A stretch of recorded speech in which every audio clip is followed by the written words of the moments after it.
Hello there.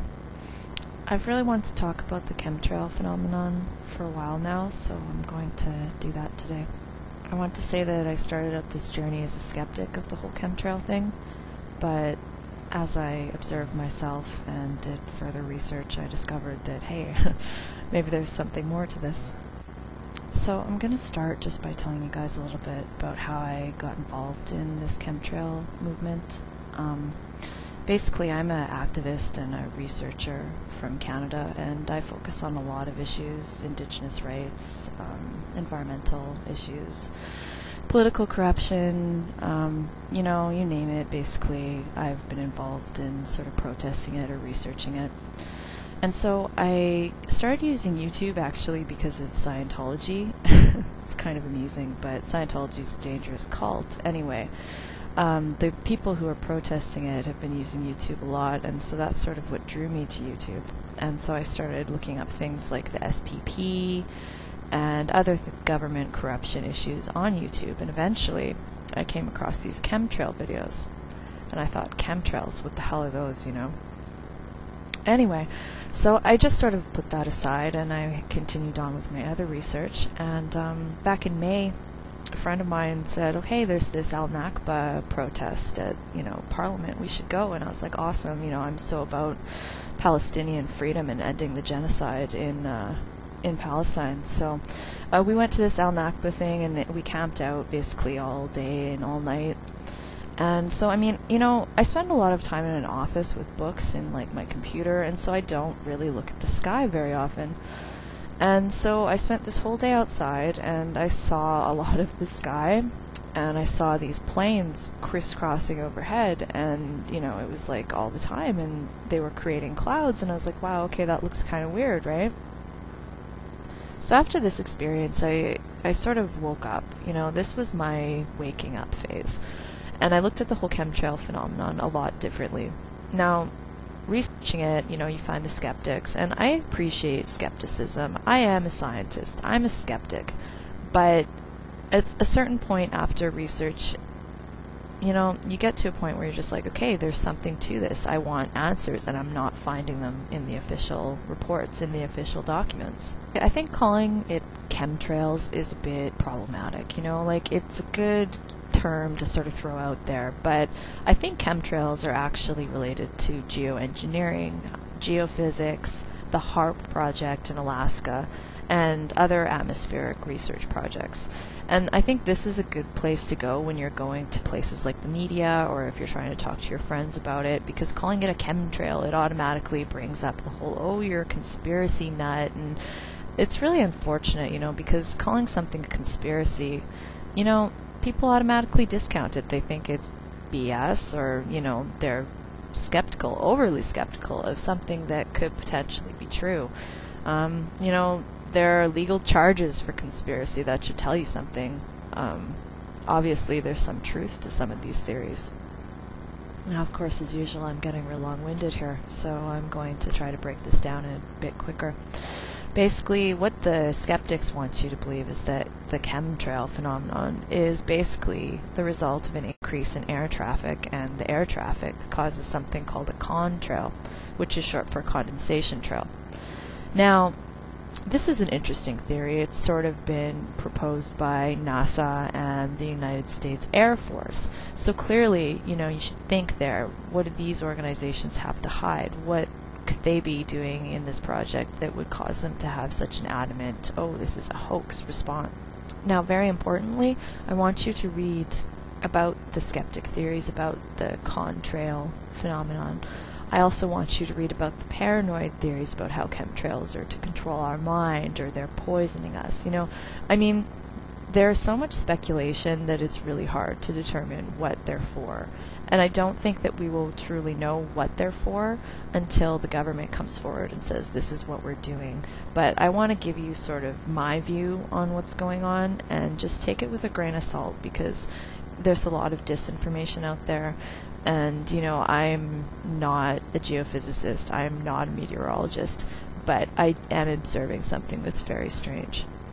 Now, as I said in May, I observed these planes going ahead, and here in Winnipeg, our sky is something that we've always, taken great pride in. It's very expansive blue sky, and it's really not comparable to a lot of other regions in the world. In Saskatchewan, for example, they call it, the land of the living sky, and that's exactly how I feel about it. And any prairie person, anyone who's lived on the prairies can tell you that we have a clear, deep blue sky. So, I'm sorry, but these are not natural clouds. Now, as I said, I think that this is a geoengineering project, and that is the intentional large-scale manipulation of the environment by humans, and this is done to bring about environmental change, and particularly to counteract the undesired effect of other human activities. Now, much of the skeptics say, oh, but contrails create clouds, and that's normal. Okay, fair enough. But if you're a scientist and you notice that planes create clouds with their contrails, aren't you going to say, hey, we can influence the environment? That alone is geoengineering. So even just using contrails to create clouds artificially, that's geoengineering. So I'm sorry, skeptics, can you please come to me and sort of debunk the science behind geoengineering before saying, oh, chemtrails are just contrails? Now, before I get too frustrated, I want to talk about HAARP. It's the High Frequency Active Auroral Research Project. Okay, if I can get that out properly. It's HAARP.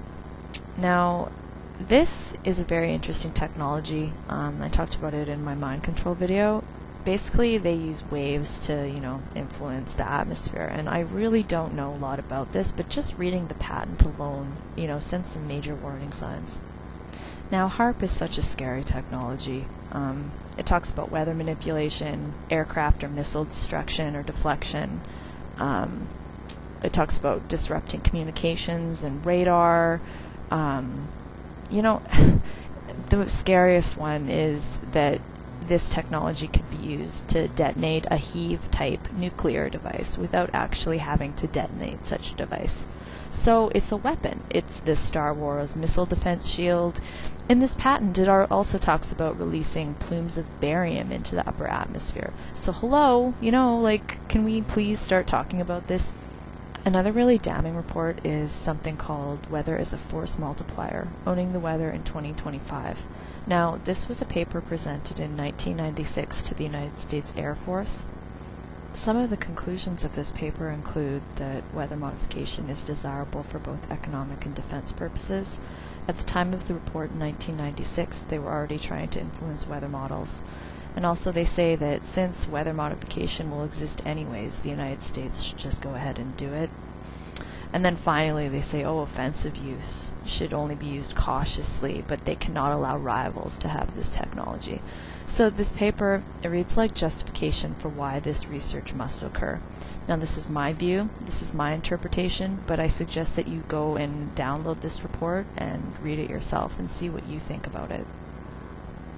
Now these are just some of the sources that I've found. I've also gone into the scientific literature and looked up aerosol campaign and climate dimming and all these other sorts of key terms that are related to manipulating the weather and the environment, and the technology is there. So don't be naive and think that the government of the United States and elsewhere wouldn't be doing this. A lot of people say, the government wouldn't spray us with chemicals. They'd never do that. Now, something that you have to realize is that throughout history there have been a plethora of chemical and biological experiments that were done to the public without their information. Now, this is a direct breach of the Nuremberg Code and also the Helsinki Declaration. Both of these say that any participant in a research project has to be aware of what's going on, and clearly people were not aware of what's going on. Okay, now I'm going to bring it back. I've been rambling a bit. This whole chemtrail thing, something's going on. As I said before, I know my prairie blue sky, and it never had these huge lines in it. People say, traffic has increased, air traffic has increased, but since September 11th, it really hasn't. It's been very stagnant. There is growth, but it can't explain like why there are these huge trails in the sky and why my sky is being obscured by natural contrails. Like, that's just not an explanation that I can accept. And I don't trust the United States Air Force. I definitely don't trust NASA. And I don't think you should either.